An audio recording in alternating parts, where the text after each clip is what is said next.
Hi hello welcome back to my channel. నేను మీ విశ్వ. స్వాగతం సుస్వాగతం నా బ్లాగ్లోకి. సో నేనైతే ఇవాళ మా నానమ్మ వాళ్ళ ఇంటికి వెళ్తున్నా. నేను పుట్టి పెరిగిన ఊరికి వెళ్తున్నా. సారీ గాయస్, పుట్టింది హాస్పిటల్లో, పెరిగింది మాత్రం ఆ ఊర్లోనే. హాస్పిటల్లో పుట్టానని మా మమ్మీ చెప్పింది, ఉట్నూరు హాస్పిటల్లో. సో అందుకే తెలుసు, లేకపోతే తెలియదు నేను ఎక్కడ పుట్టాను అని. అయితే చాలా రోజులు అవుతుంది ఊరికి వెళ్ళి అని వెళ్తున్నా. ఇంకేంటంటే మా నాన్నమ్మ మా తాత వాళ్ళు అక్కడనే ఉన్నారు, వెళ్ళి వాళ్ళని కలిసి వచ్చినట్టు అవుతుంది, అలాగే నా వ్లాగ్ కూడా కవర్ చేసినట్టు అవుతుంది అని వెళ్తున్నా. ఊట్నూరు నుండి మేబీ 25 to 28 అలా కిలోమీటర్ డిస్టెన్స్ ఉంటుంది మా ఊరు. ఆ ఊరిలోనే నాకు చాలా మెమరీస్ ఉన్నాయి.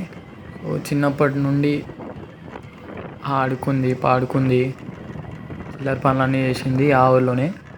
సో మెమొరబుల్ మూమెంట్స్ అంటే చిన్నప్పటి ఆ ఊరిలోనే ఉన్నాయి. మీకు చెప్పినట్టుగా ఫోన్ స్టాండ్ అయితే తీసుకున్నామండి. నాకు ఒక 150 250 అలా పడ్డది. ఒక స్టాండ్, దాంతో ఒక మైక్, ఈ 2 థింగ్స్ అయితే వచ్చినాయి. నేను కెమెరాకి అయితే ఆ స్టాండ్ అనేది ఫిక్స్ చేసి ఫోన్ ఫిక్స్ చేసుకొని ఇప్పుడు బ్లాగ్ అనేది తీస్తున్నా. సో రోడ్ మీద అరే అంకుల్ మెల్ల మెల్ల మెల్ల, అరే జాగ్రత్త, రోడ్ క్రాస్ చేసేటప్పుడు జాగ్రత్తగా చేయాలి. ఎందుకంటే బైక్ డ్రైవ్ చేసేవాడు ఎంత స్పీడ్లో డ్రైవ్ చేసుకుంటూ వస్తాడో రోడ్ మీద నడిచే వాళ్ళకి తెలియదు. రోడ్ క్రాస్ చేసేటప్పుడు అటు ఇటు జాగ్రత్తగా చూసుకొని రోడ్ క్రాస్ చేయాలి. లేదంటే ఆపి బైకర్ ఉందే తప్పు, బైక్ డ్రైవ్ చేసేటోడే సరిగ్గా డ్రైవ్ చేయలేదని తోటి లొల్లి. ఇలానే మనం సమస్యలు అనేది కొని తెచ్చుకుంటాం. ఒక 2 నిమిషాలు ఆగితే నా పాటికి నేను నార్మల్గా వెళ్ళిపోతుండే, అంకుల్ కూడా క్షేమంగా రోడ్ క్రాస్ చేస్తుండే. అలా కాదు, నేను నీ బైక్ ముందటనే వస్తా అని ఉంటారు కొంతమంది. అలా అని అంకుల్ నేను తప్పు అని అనట్లేదు. నేను రోడ్ క్రాస్ చేసేటప్పుడు కొంచెం జాగ్రత్త రోడ్ క్రాస్ చేస్తే యాక్సిడెంట్లు అవన్నీ తగ్గుతాయి. మీకు నమ్మకం లేదేమో రోడ్ క్రాస్ చేసేటప్పుడే యాక్సిడెంట్స్ అయ్యి డెత్ అవుతున్నాయి అని. So as per Indian 2023 record 35,000 members అనేది రోడ్ క్రాస్ వల్లనే చనిపోయారు. ఎవ్రీ సెకండ్ 20% ఆఫ్ మెంబర్స్ చనిపోతున్నారు. అంటే 10 నుండి 20 మెంబర్స్ వరకు రోజుకి ఇలా రోడ్ క్రాస్ చేయడం వల్లనే చనిపోతున్నారు. సో ఇయర్లీ 12% ఆఫ్ డెత్స్ అనేవి రికార్డ్ అయింది. అది మన ఇండియాలో. ఒకసారి వరల్డ్లో ఎంత అయి ఉంటే ఒకసారి ఇమాజిన్ చేసుకోండి. సరే ఇమాజిన్ కాకపోయినా కూడా గూగుల్లో సెర్చ్ చేయండి. ఏమని సెర్చ్ చేస్తారు? What is the percentage of accident caused by road crossing in world అని సెర్చ్ చేయండి. ఒకసారి మీరే చూడండి ఎంతమంది రోడ్ క్రాస్ చేస్తూ చనిపోయారు అనేది. నేను మీకు ఈ ఇన్ఫర్మేషన్ నా కంటెంట్ కోసం చెప్తలేను, అంటే మీకు అవేర్నెస్ రావాలి. వెహికల్ వచ్చేటప్పుడు రోడ్ క్రాస్ చేస్తే ఎంతమంది ప్రాణాలు అనేది పోతుంది అనేది మీకు అవేర్నెస్ రావాలి. అందుకే ఇన్ఫర్మేషన్ మీకు చెప్తున్నా.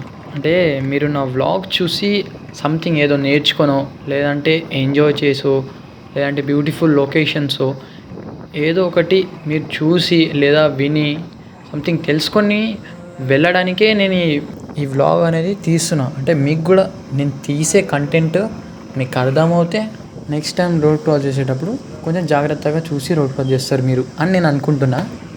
సో స్టాండ్ గురించి మాట్లాడుతున్నాం కదా మనం. అయితే ఆ స్టాండ్ మీకు ఒకవేళ కావాలంటే నేను డిస్క్రిప్షన్లో ఆ స్టాండ్ లింక్ పెడతా, మీరు ఫ్లిప్కార్ట్లో వెళ్ళి ఆర్డర్ పెట్టుకోండి. ఒకవేళ మీకు కూడా ఇలాంటి కంటెంట్ చేయాలని ఉంటే ఆ కెమెరా స్టాండ్ అనేది మీకు చాలా యూస్ఫుల్ అవుతుందండి. సో ఇవాళతో నా ఫస్ట్ బ్లాగ్ పెట్టి 10 to 12 days అవుతుంది. సో 200+ వ్యూస్, 50 likes, 15 comments వచ్చినాయి అనుకుంటా. So thank you for your support and love. మీరు ఇలానే నన్ను మోటివేట్ చేస్తూ ఉంటే నేను అనేది కొత్త కంటెంట్, కొత్త వీడియోస్ అనేవి అప్లోడ్ చేస్తామమ్మా. నేను ఇప్పుడు హస్నాపూర్ క్రాస్ అయినా, నానూరు ఎక్స్ రోడ్ దగ్గర ఉన్నా. అంటే స్ట్రేట్కి వెళ్తే జైనూర్ వస్తుంది, లెఫ్ట్ తీసుకుంటే నానూరు వస్తుంది. అయితే చిన్నప్పుడు ఒక ఇన్సిడెంట్ చెప్తా. నేను చిన్న ఉన్నప్పుడు ఆటోలో వెళ్ళేటప్పుడు హస్నాపూర్, తడెత్నూర్ ఈ 2 విలేజెస్ పేరులో కన్ఫ్యూజన్ ఉండేది నాకు. అంటే హస్నాపూర్లో ఉన్నప్పుడు తడెత్నూర్ అనే పేరు వచ్చేది, తడెత్నూర్లో ఉన్నప్పుడు హస్నాపూర్ అనే పేరు వచ్చేది. అందుకే చిన్నగా ఉన్నప్పుడు ఇంట్లో వాళ్ళు బాదం తిను ఐక్యూ లెవెల్ పెరుగుతుందంటే తినాలి. కానీ ఎండాకాలం స్టార్ట్ అయింది, ఎండ అయితే మామూలు లేదు. మన ఆదిలాబాద్ డిస్టిక్లోనే 45 degrees ఎండ ఉంది మామ. ఈ ఇంత ఎండలో బైక్ డ్రైవ్ చేసుకుంటూ వెళ్తున్నా. సో డ్రైవింగ్ అప్పుడు మెయిన్ థింగ్ ఏంటంటే మనకు కావాల్సింది హెల్మెట్. డ్రైవ్ చేసేటప్పుడు హెల్మెట్ మెయిన్. ఎందుకంటే మనం సరిగ్గా డ్రైవ్ చేస్తాం కానీ ఆపోజిట్ వచ్చే వెహికల్ ఎంత స్పీడ్లో ఉంటుంది మనకు తెలియదు. డ్రైవ్ చేసే వాళ్ళు ఎలా ఉంటారో మనకు తెలియదు. కొంతమంది డ్రింక్ చేసి డ్రైవ్ చేస్తూ ఉంటారు. ఇంకేంటంటే డ్రైవ్ చేసేటప్పుడు ఓవర్ స్పీడ్ ఉండొద్దు, అంటే మరీ ఎక్కువ స్పీడ్ ఉండొద్దు. ఇప్పుడు హెవీ వెహికల్స్, బస్సు లేదంటే ట్రాక్టరు, ఏదైనా ట్రక్ ఇలా ఉన్నప్పుడు లిమిట్ స్పీడ్లో ఉండాలి. నేను ఎందుకు చెప్తున్నా అంటే ఒక 6 months బ్యాక్ నేను ఇలానే మా మమ్మీని పికప్ చేసుకోవడానికి వెళ్తుండే. అయితే కేబీ దగ్గర అనుకుంటా ఒక ట్రాక్టర్ ఉండే నా ముందట. ఏంటంటే ఒక 30-40 స్పీడ్లో ఉండే.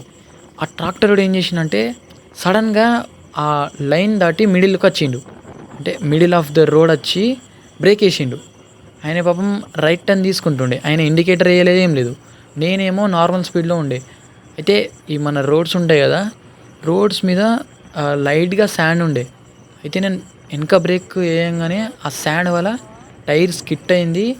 బైక్ మొత్తం ఇట్లా వన్ సైడ్ పడిపోయి నా ఫోన్ ఒక సైడు, నేను ఒక సైడు, నా బైక్ ఒక సైడు. దానివల్ల మా బైక్ కిక్ రాడ్ కూడా పోయింది. సో బై గాడ్స్ గ్రేస్ నాకేం దెబ్బ తాకలే మరీ అంత, జస్ట్ చేతికి దెబ్బ తాకింది, కాళ్ళకి దెబ్బ తాకింది. సో మెడికల్ వెళ్ళి ఫస్ట్ ఎయిడ్ చేసుకునేటప్పుడు మై బాడీ వాజ్ షివరింగ్. అంటే అంత షాక్లో ఉండే నేను. అంటే 5 minutes బ్యాక్ నేను నార్మల్ స్పీడ్లో నార్మల్గా ఉండే, 5 minutes తర్వాతనే అంత పెద్ద ఇన్సిడెంట్ అయింది. 2 weeks పట్టింది నాకు రికవర్ అవ్వడానికి. అంటే నేను మీకు ఇది ఎందుకు చెప్తున్నా అంటే మీకు అవేర్నెస్ రావాలి.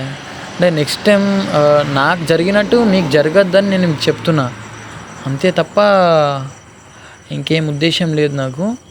మన జాగ్రత్తలో మనం ఉండాలి అంతే. అప్పుడే మనం సేఫ్గా ఉండొచ్చు, సేఫ్గా ఇంటికి వెళ్ళచ్చు. క్రేజీ రియాక్షన్స్ వస్తున్నాయేమో నాకైతే, మామూలు రియాక్షన్స్ కావు. బైక్ మీద వెళ్ళే అంకుళ్ళు, రోడ్డు మీద ఉన్న అమ్మాయిలు, మామూలు రియాక్షన్ లేదు. అదేంటంటే బైక్ డ్రైవ్ చేస్తున్నాం, ఫేస్కి హెల్మెట్ ఉంది, కెమెరా ఉంది, చూడడానికి ఒక క్రేజీ లుక్ ఉంది.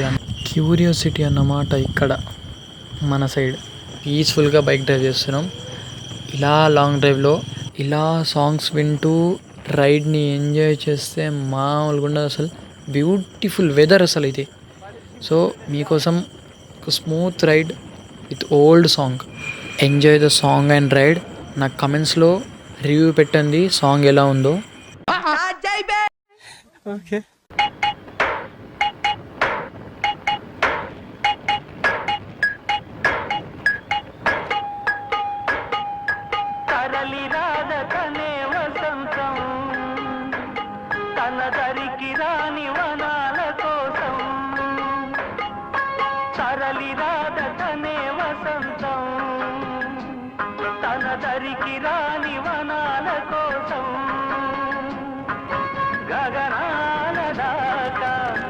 సాగకుంటే మేఘాల రాగం ఇలా చేరుకోదా, తరలి రాగతనే వసంతం, తన దరికి రాని వనాల కోసం.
కథ దిశనెరుగని గమనము కద తరలి రాద తనే వసంతం తన దరికి రాని వనాల కోసం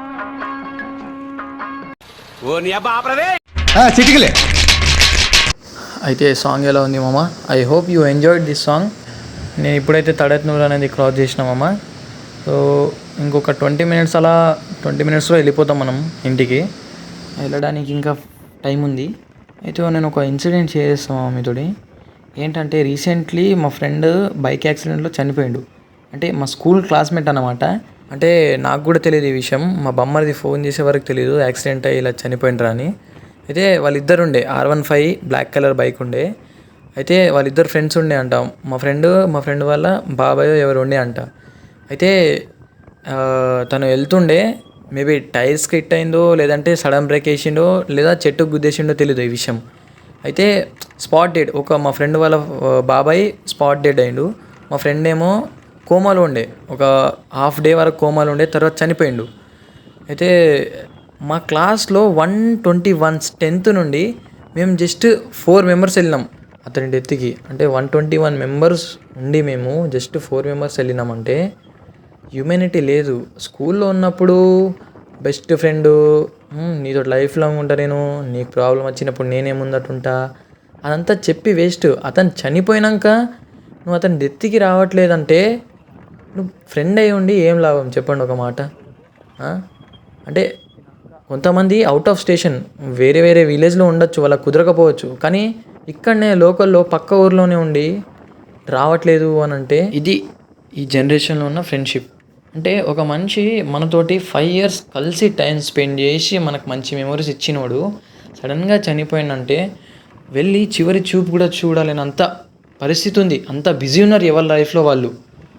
నేనైతే మీకు చెప్పేది ఒకటే మామ, మీరు మీ ఫ్రెండ్స్ పిలిస్తే ఏదైనా పెళ్ళికి కావచ్చు, ఏదైనా ఈవెంట్కి కావచ్చు, ఇంట్లో ఏదైనా పని ఉంటే, ఏదైనా ఫంక్షన్ ఉంటే వెళ్ళకపోయినా పర్లేదు, కానీ ఒక మనిషి మన ఫ్రెండ్, అది కూడా మన ఫ్రెండ్ చనిపోతే కనీసం చివరి చూపు చూడడానికైనా వెళ్ళిరండి. ఇది ఒక ఫ్రెండ్గా నా రిక్వెస్ట్. నేనేమనుకున్నా అంటే 10th అయినాక ఎవరిదైనా మ్యారేజ్లో లేదంటే స్కూల్ యాన్యువల్ ఫంక్షన్లో అలా ఇలా ఎప్పుడైనా అందరం కలుస్తామని అనుకున్నా, కానీ మా ఫ్రెండ్ డెత్ చూసినాక అసలు ఇలాంటి ఏమైనా ప్రోగ్రామ్స్ పెడితే, ఈవెంట్ లేదంటే మ్యారేజ్ పెడితే వీటికి కూడా మా ఫ్రెండ్స్ వస్తారు అనే నమ్మకం కూడా లేదు. ఎందుకంటే అంత బిజీ అయిపోయినారు ఎవరి లైఫ్లో వాళ్ళు. సరేలే ఏం చేస్తాం, ఈ జనరేషన్లో ఇవంతా కామన్ ఇక ప్రతి ఒక్కరికి. సో నా సైడ్లో ఉన్న లొకేషన్ మాత్రం వేరే లెవెల్. అసలు ఫోటోషూట్ చేయడానికి మంచి లొకేషన్ ఇది.